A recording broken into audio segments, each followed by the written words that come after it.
नमस्कार, सार्वमंथन न्यूज महाराष्ट्रमध्ये आपलं स्वागत. पाहुयात आजची सविस्तर बातमी. अहिल्यानगर जिल्ह्यातील राहुरी तालुक्यातील गुहा येथील कानिफनाथ महाराज यात्रा उत्सव अखेर मोठ्या उत्साहात पार पडला. 2 वर्षांपासून मंदिर की दर्गा या वादामुळे न्यायालयाने या ठिकाणी येण्यावर घातलेली स्थगिती शनिवारी 7 मार्च सायंकाळी उठवल्यानंतर ग्रामस्थ व कानिफनाथ भक्तांमध्ये मोठा जल्लोष पाहायला मिळाला. जिल्ह्याचे पालकमंत्री नामदार राधाकृष्ण विखे पाटील यांच्या सहकार्याने ही यात्रा पार पडल्याचे सांगण्यात आले. स्थगिती उठवल्याचा आदेश मिळताच गुहा गावासह पंचक्रोशीतील भक्तांनी मंदिर परिसरात मोठ्या संख्येने गर्दी केली. यावेळी कानिफनाथ महाराजांच्या आरतीचा मान हिंदुत्ववादी संघटनेचे सागर बेग, माजी मंत्री प्राजक्त तनपुरे तसेच भाजपचे अक्षय कर्डिले यांना मिळाला. त्यांच्या हस्ते विधिवत आरती करण्यात आली. यावेळी ग्रामस्थ व तालुक्यातील कानिफनाथ भक्त मोठ्या संख्येने उपस्थित होते. गेल्या 2 वर्षांपासून गुहा येथील कानिफनाथ स्थळ मंदिर की दर्गा या वादामुळे चर्चेत होते. मुस्लिम समाजाने हे दर्गा असल्याचा दावा केला होता, तर हिंदू समाजाने मंदिर असल्याचे पुरावे सादर केले होते. या वादामुळे न्यायालयाने या ठिकाणी कोणालाही येण्यास मनाई केली होती. मात्र शनिवारी सायंकाळी न्यायालयाने ही स्थगिती उठवल्यानंतर यात्रेला परवानगी मिळाली आणि वातावरणात उत्साहाचे व भक्तिभावाचे स्वर उमटले. यात्रेदरम्यान कोणताही अनुचित प्रकार घडू नये यासाठी प्रशासनाकडून मोठ्या प्रमाणात पोलीस बंदोबस्त तैनात करण्यात आला होता. सार्वमंथन न्यूज महाराष्ट्र, राहुरी, अहिल्यानगर.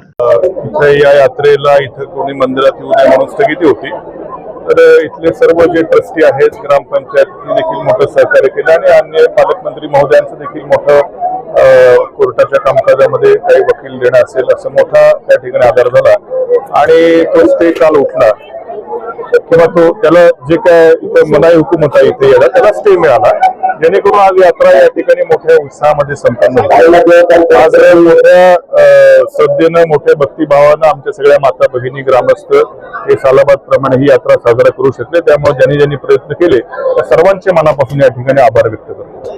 दरवर्षी सालाबादप्रमाणे ओम चैतन्य कानिफनाथ महाराज यांचा यात्रा उत्सव आपल्या गुहा गावामध्ये साजरा अतिशय आणि भाविकांच्या मोठ्या संख्येने होत असतो. पण यावेळी काही जी आधी प्रवृत्तीच्या लोकांनी ही यात्रा व्हावा नाही, या यात्रेला खंड पाडावा, परत कधीच ही यात्रा आपल्या गावात झाली नाही पाहिजे अशा प्रकारच्या काही लोकांनी प्रयत्न केला. त्याच्यात वक्फ बोर्डामध्ये गेले. वक्फ बोर्डांनी यात्रेवर स्टे आणून दिलं, यात्रेवर स्टे आणायचं काम केलं होतं. पण काल काही लोक आपल्या गावातील ग्रामस्थ काही दिवसांपूर्वी माझ्याकडे आले, या गोष्टीची चर्चा केली.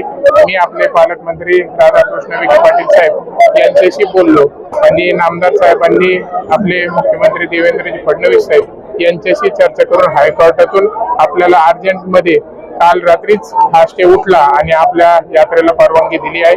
मी प्रथमतः मुख्यमंत्री साहेब आणि नामदार साहेबांचे मनापासून आभार मानतो की त्यांच्या प्रयत्नामुळे हे शक्य होऊ शकलं. गेल्या अनेक वर्षांपासून काही लोक इथं अतिक्रमण करण्याचा प्रयत्न करतायत, लँड जिहाद करतायत आणि बरेचसे अतिक्रमण पण आपल्याला इथं पाहायला मिळते आहे. तर मी नक्कीच या सगळ्या गोष्टीमध्ये प्रयत्नशील आहे की हे लवकरात लवकर अतिक्रमण काढून टाकायचंय.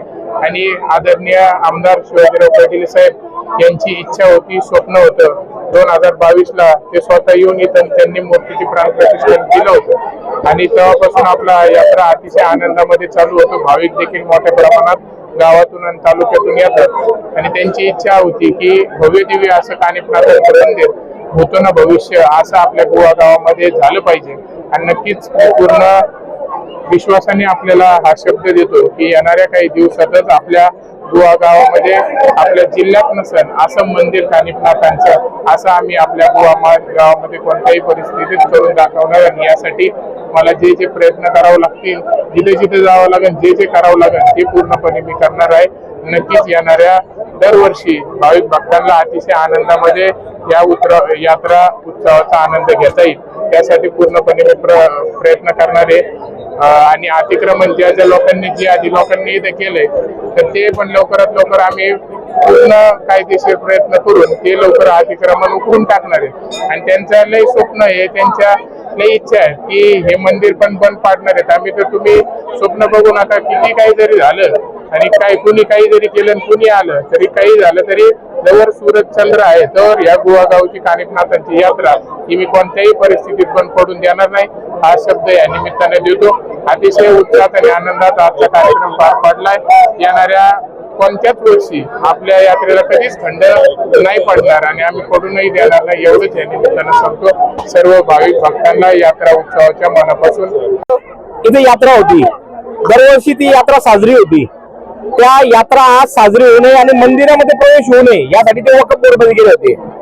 पण काही वर्ष 6 महिन्यापूर्वी ते वक्फ बोर्ड मध्ये सरकारने सुधारणा केली आहे.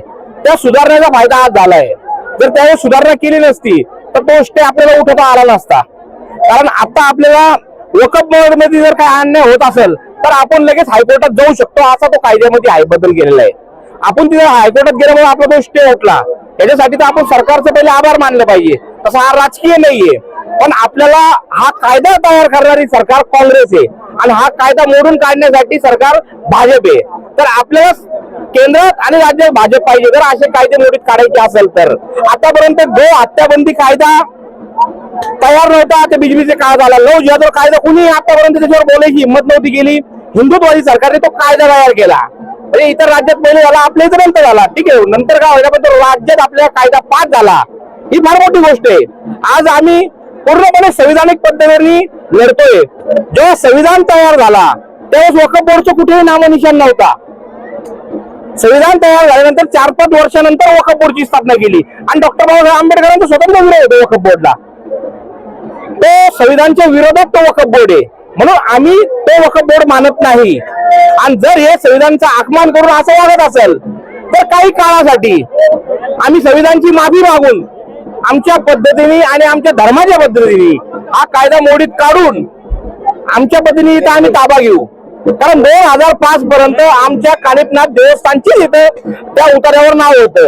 एक जिहादी तहसीलदार त्यावेळेस इथं आला आणि त्या तहसीलदारने गपचूप आमचं गाव भोळं भावलं होतं. सगळे एका धर्मात सगळे एका मंदिरात येत आहे म्हणून त्यांनी त्याच्यावर दुर्लक्षित केलं. दुर्लक्षित केल्यानंतर या लोकांनी गपचूप 2005 ला त्या आमच्या कानिफनाथ देवस्थानला हजरत उर्फ रमजान शाह बाबा अशी नोंद लावली आणि यांनी गद्दारी केली. तर आम्ही जिथं जिथं जातो तिथं सांगतो की या लोकांना आपल्या मंदिरात प्रवेश तर आमची गोष्ट झाली. आता मडीचं जसं आपण बघितलं, मडीमध्ये त्या परिसरामध्ये यांना दुकान लावायची सुद्धा परवानगी नाहीये. का बरं आम्ही सांगितलं? कारण आम्ही इतिहास पाहून शिकतोय. ज्या ज्या ठिकाणी तुम्ही आपण यांना सर्व धर्म समभाव म्हणून त्या मंदिरात एंट्री दिली त्या मंदिरावर यांनी कब्जे केले. असे नगर जिल्ह्यामध्ये 16 नाथांचे मंदिर आहे आणि 265 एकर जमीन या लोकांच्या ताब्यात आहे. अशीच त्यासाठी यांना मंदिराच्या परिसरामध्ये पण कुठलीही दुकान लावून दिली नाही पाहिजे. यांना मंदिरात आपला प्रवेश दिला नाही पाहिजे. जर यांना प्रवेश करायचा असेल तर आमच्या विधिवंत त्यांनी धर्म सोडून मुस्लिम धर्म सोडून हिंदू धर्मात या आणि आमची पूजा तुम्हाला जी काही पूजा अर्चना करायची ती करा. सार्वमंथन न्यूज महाराष्ट्राला लाईक करा, शेअर करा, सबस्क्राईब करा.